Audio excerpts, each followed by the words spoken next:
మీరు అధిక బరువుతో బాధపడుతున్నారా? బరువు తగ్గాలని అనుకుంటున్నారా? కరీంనగర్లో న్యూట్రిషన్ వెల్నెస్ కోచ్ స్వాతిరావు గారిని వెంటనే సంప్రదించండి. Sairam nutrition and wellness centre.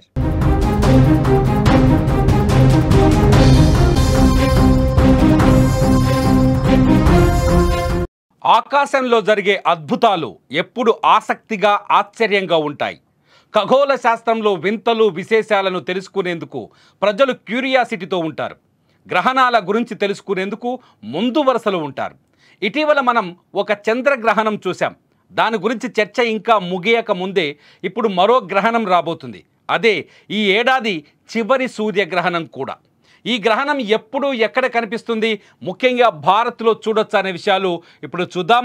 భారత కాలమానం ప్రకారం 2025 సెప్టెంబర్ 21వ తేదీన పాక్షిక సూర్యగ్రహణం ఏర్పడనుంది. అంటే రేపు రాత్రి 10:59 అంటే 11 గంటల నుంచి సెప్టెంబర్ 22 తెల్లవారుజామున అంటే ఎల్లుండి ఉదయం 3:23 వరకు ఈ గ్రహణం ఉంటుంది. అయితే ఇది భారత్లో కనిపించే అవకాశం లేదు.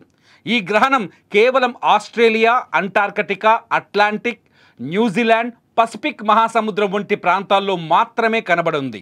భారత్తో పాటు పాకిస్తాన్, శ్రీలంక, నేపాల్, ఆఫ్ఘనిస్తాన్, నార్త్ అమెరికా వంటి ప్రాంతాల్లో కనిపించదని శాస్త్రవేత్తలు చెబుతున్నారు. అయితే గ్రహణాన్ని చూడాలి అనుకుంటే ఆన్లైన్ స్ట్రీమింగ్ ద్వారా చూడొచ్చని సూచిస్తున్నారు. ఇది సంపూర్ణ సూర్యగ్రహణం కంటే భిన్నంగా ఉంటుంది. ఈ సమయంలో చంద్రుడు సూర్యుడి కాంతిని పాక్షికంగా అడ్డుకోవటం వల్ల సూర్యుడిలో కొంత భాగం మాత్రమే కనిపిస్తుంది.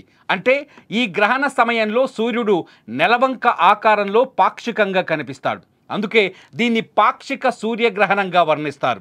ఈ గ్రహణం ఎక్కువ శాతం సముద్ర ప్రాంతాల్లో సంభవించనుండటం వల్ల సముద్రంలో అల్లకల్లోలం ఏర్పడే అవకాశాలు ఉన్నాయని అంచనా వేస్తున్నారు. కాబట్టి తీర ప్రాంతాల్లో ప్రజలు జాగ్రత్తలు పాటిస్తూ అప్రమత్తంగా ఉండటం మంచిదని నిపుణులు సూచిస్తున్నారు. ఈ సూర్యగ్రహణం హిందూ క్యాలెండర్ ప్రకారం పితృపక్షం చివరి రోజున వస్తోంది.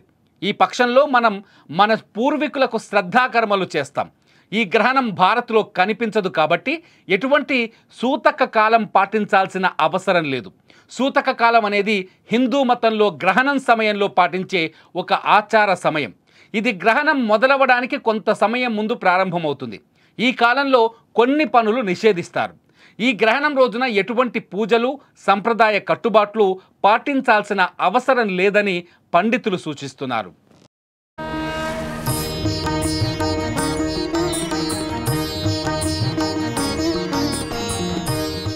అయితే ఈ సూర్యగ్రహణం కొన్ని రాశుల వారిపైన పాజిటివ్గా, కొన్ని రాశుల వాటిపైన నెగటివ్గా ప్రభావం చూపించే అవకాశం ఉందని చెబుతున్నారు కొందరు నిపుణులు. మేము కొందరు నిపుణులు అట్లాగే కొంత ఇంటర్నెట్ సహాయంతో సెర్చ్ చేసిన దాని ప్రకారం కొన్ని అంశాలను మీ ముందుకి తీసుకొచ్చే ప్రయత్నం చేస్తున్నాం. ఇవి పూర్తిగా శాస్త్రీయబద్ధమైనవి కావని కూడా ఇక్కడ స్పష్టంగా చెప్తున్నాం. మీరు ఈ రాశుల వాళ్ళు కావచ్చు, మీరు కావచ్చు, ఏవైనా పాటించాల్సి వస్తే నిపుణుల సలహాలు తీసుకొని నిపుణుల సహాయంతో మాత్రమే వీటిని పాటించండి, లేకపోతే నమ్మండి.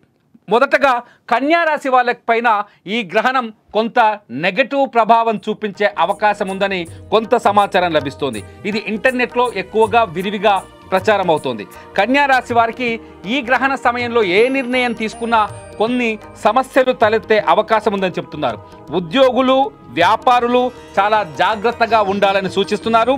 ఆర్థిక విషయాల్లో అప్రమత్తంగా ఉండాలని సలహా ఇస్తున్నారు. అంతేకాదు కొందరు ఈ గ్రహణ సమయంలో జాగ్రత్తలు పాటించకపోతే ఆరోగ్య సమస్యలు కూడా ఎదుర్కొనే అవకాశం ఉందని కన్యా రాశి వారికి కొందరు శాస్త్రవేత్తలు లేకపోతే నిపుణులు, జ్యోతిష్య పండితులు సూచిస్తున్న సలహాలు. ఇకపోతే మిథున రాశి వారికి కూడా ఈ గ్రహణ సమయం కొంత అనుకూలంగా లేదు, వ్యతిరేకంగా ఉందని చెప్తున్నారు.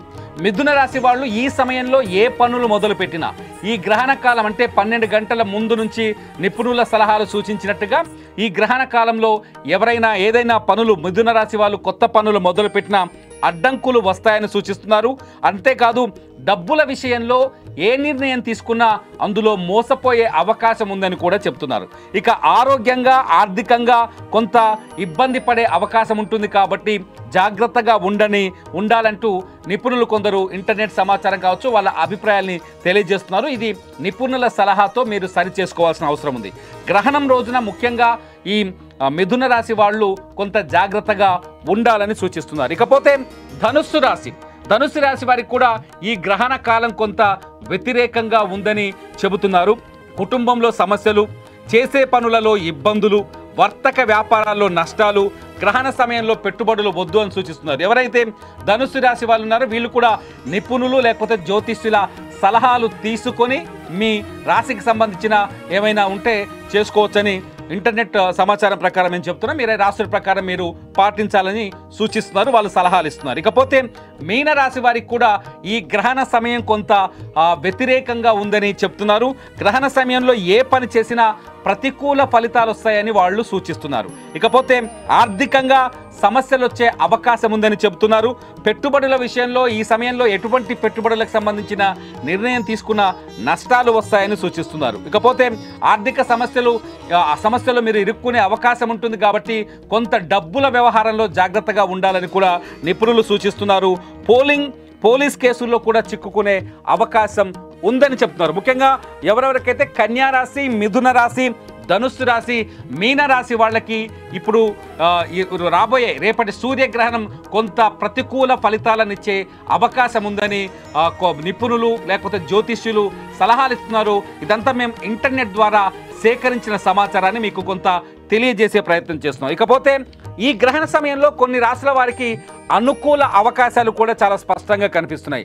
ఈ అనుకూల అవకాశాలున్న రాశులు 3 రాశులు కనిపిస్తున్నాయి. ఒకటి వృషభ రాశి, అట్లాగే సింహరాశి, అట్లాగే తులారాశి వాళ్ళకి ఈ సమయంలో అనుకూల ఫలితాలు ఉంటాయంటూ జ్యోతిష్యులు కావచ్చు, నిపుణులు కావచ్చు వాళ్ళ అభిప్రాయాన్ని వ్యక్తం చేస్తున్నారు.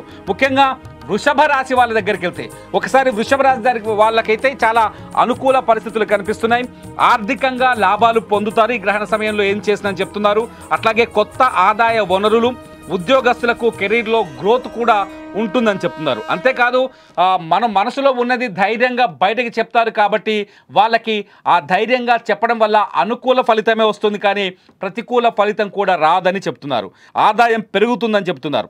ఉద్యోగంలో ప్రమోషన్, వ్యాపారంలో మంచి గ్రోత్, లక్ష్మీదేవిని పూజించాలని కూడా ఇంటర్నెట్లో మాకు దొరికిన సమాచారం ప్రకారం మేము ఈ విషయాలను మీకు తెలియజేసే ప్రయత్నం చేస్తాం. ఇది వృషభ రాశి వారిది. ఇకపోతే సింహరాశి వాళ్ళకు కూడా ఈ గ్రహణ కాలం కొంత అనుకూలంగా ఉంది అని ఇంటర్నెట్లో దొరికిన సమాచారం కావచ్చు, లేకపోతే నిపుణులైన కొందరు పండితులు వాళ్ళ అభిప్రాయాన్ని వ్యక్తం చేస్తే వాళ్ళ అభిప్రాయాల నుంచి మేము సేకరించిన సమాచారం ప్రకారం విద్యార్థులు, సింహరాశికి సంబంధించిన విద్యార్థులు చదువుల్లో మంచి విజయాల్ని ఫలితాల్ని సాధిస్తారు ఈ గ్రహణ సమయంలో ఏదైనా మొదలు పెడితే. అట్లాగే కొత్త విషయాల్ని నేర్చుకుంటారు, ఫలితంగా కొత్త ఆలోచనలు పుడతాయి, కొత్త ఫ్యూచర్ వస్తుందని చెప్తున్నారు. కుటుంబ జీవితం మెరుగుపడుతుందంటున్నారు. సింహరాశికి సంబంధించిన వాళ్ళకి ఎవరికైనా కుటుంబ సమస్యలు ఉంటే అవి పరిష్కారం అయ్యే అవకాశం ఉందని కూడా చెప్తున్నారు. మానవ సంబంధాలు కూడా మెరుగుపడతాయి అంటున్నారు. అంటే శత్రువులు మిత్రులుగా మారచ్చు, మిత్రులు శత్రువులుగా మారచ్చు, వాట్ ఎవర్ ఇట్ ఈస్, మానవ సంబంధాలు కూడా మెరుగుపడతాయని చెప్తున్నారు. పెట్టుబడులలో లాభాలు, ఆర్థిక పరిస్థితిలో మెరుగు కనిపిస్తుంది, ఆర్థిక పరిస్థితి బాగా పెరుగుతుంది, పెట్టుబడుల్లో లాభాలు వస్తాయని సింహరాశి వారికి సూచిస్తున్నారు. ఇకపోతే తులారాశి వాళ్ళకి కూడా ఈ గ్రహణ సమయం, సూర్యగ్రహణ సమయం అనుకూలంగా ఉంటుందని సూచిస్తున్నారు. తులారాశి వాళ్ళకి వ్యాపారం విస్తరించి లాభాలు వస్తాయని చెప్తున్నారు. భాగస్వామ్య ఒప్పందం ఖరారవుతుంది. ఎవరితోటైనా పార్ట్నర్షిప్ డీడ్ చేస్తే అది కూడా ఫైనల్ అవుతుందని చెప్తున్నారు. కొత్త వాహనాలు కొనుగోలు చేస్తారట, విదేశాలకు వెళ్ళే అవకాశం ఉందట, పూర్వీకుల వల్ల వచ్చే ఆస్తితో మంచి లాభాలు వస్తాయట, ఇంట్లో సంతోషం వెల్లువిరుస్తుందట, అవివాహితులకి పెళ్లి కాని వాళ్ళకి పెళ్లి సంబంధాలు కూడా కుదురుతాయని చెప్తున్నారు. మొత్తానికి రేపు రాబోయే సూర్యగ్రహణం ప్రకారం పండితులు, జ్యోతిష్యులు కొన్ని అభిప్రాయాల్ని ఇంటర్నెట్లో కానీ సోషల్ మీడియాలో కానీ వాళ్ళు పంచుకున్నారు. వాళ్ళ అభిప్రాయాల్ని క్రోడీకరించి మేము సేకరించిన కొంత సమాచారాన్ని మీ ముందుకు తీసుకొచ్చే ప్రయత్నం చేశాం. ఈ సమాచారాన్ని మీరు నిపుణుల సలహాల మేరకే పాటించండి. నిపుణులతో మాట్లాడిన తర్వాతే నిర్ణయం తీసుకోండి. ఇది కేవలం మీకు సమాచారం కోసం మాత్రమే అందిస్తున్న సమాచారం కాబట్టి ఎవరైనా సరే ఏదేమైనా సరే సూర్యగ్రహణ ప్రభావం మాత్రం ఒక 4 రాశుల వారికి వ్యతిరేకంగా ఉందని చెప్తున్నారు. ఇంకొక 3 రాశుల వాళ్ళకి అనుకూలంగా ఉందని చెప్తున్నారు. మిగిలిన రాశుల వారి సంగతి తెలియదు. మీరు నిపుణులైన జ్యోతిష్యులని కలిసి వాళ్ళతో మాట్లాడి నిర్ణయం తీసుకోవచ్చు. ఏదేమైనా సరే ఈ సైన్స్ ప్రకారం మాత్రం సెప్టెంబర్ 21వ తేదీ రాత్రి 10:59 నుంచి సెప్టెంబర్ 22వ తేదీ తెల్లవారుజామున 3:23 వరకు ఈ సూర్యగ్రహణం కనిపించే అవకాశం ఉంది. ఇది పాక్షిక సూర్యగ్రహణం అని చెప్తున్నారు. ఆస్ట్రేలియా, న్యూజిలాండ్, అట్లాంటిక్ మహాసముద్రం అట్లాగే పసిఫిక్ మహాసముద్ర ప్రాంతాల్లో ఎక్కువగా ఈ సూర్యగ్రహణాన్ని వీక్షించే ఛాన్సెస్ కనిపిస్తున్నాయి. భారత్ పైన కానీ భారత సరిహద్దు దేశాల పైన కానీ ఈ గ్రహణ ప్రభావం పెద్దగా కనిపించదు, చూడడానికి కూడా ఉండదు అని శాస్త్రవేత్తలు చెప్తున్నారు. కాబట్టి హిందూ ధర్మం ప్రకారం ఏదైతే సూత కాలం పాటించాలో ఆ సూతకాలం పాటించాల్సిన అవసరం కూడా లేదని మన వాళ్ళు చెప్తున్నారు. చూడాలి ఈ గ్రహణాన్ని ఎవరు ఏ విధంగా పాటిస్తారనేది. మీరేమనుకుంటున్నారు?